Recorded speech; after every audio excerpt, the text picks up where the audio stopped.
मेरे चैनल पर आप लोग का स्वागत है। ये लगन गीत अच्छा लगे तो लाइक शेयर और सब्सक्राइब कीजिएगा और कमेंट भी करके बताइएगा।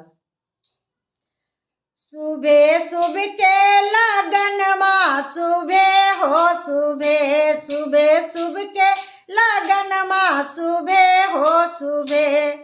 सुबह बोलू बाबा सुबह बोलू दादी, सुबह बोलू बाबा सुबह बोलू दादी, सुबह हो सुबह। राजा दशरथ आंगनमा सुबह हो सुबह, राजा दशरथ आंगनमा सुबह हो सुबह।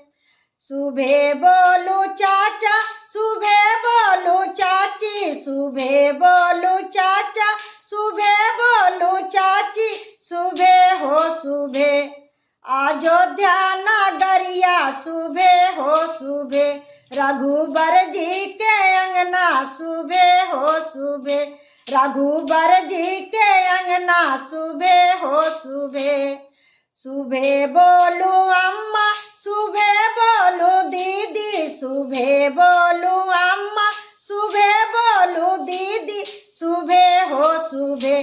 कोहाबर के लिखैया सुबह हो सुबह, दुआरा के छेकैया सुबह हो सुबह, दुआरा के छेकैया सुबह हो सुबह।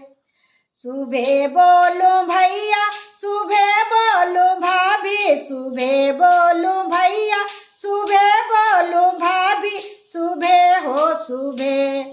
बाजे घर घर बधैया सुबह हो सुबह, बाजे घर घर बधैया सुबह हो सुबह। सिया राम जी के जोड़ी सुबह हो सुबह, सिया राम जी के जोड़ी सुबह हो सुबह। आज लगन के दिन माँ सुबह हो सुबह, आज मंगल के दिन माँ सुबह हो सुबह।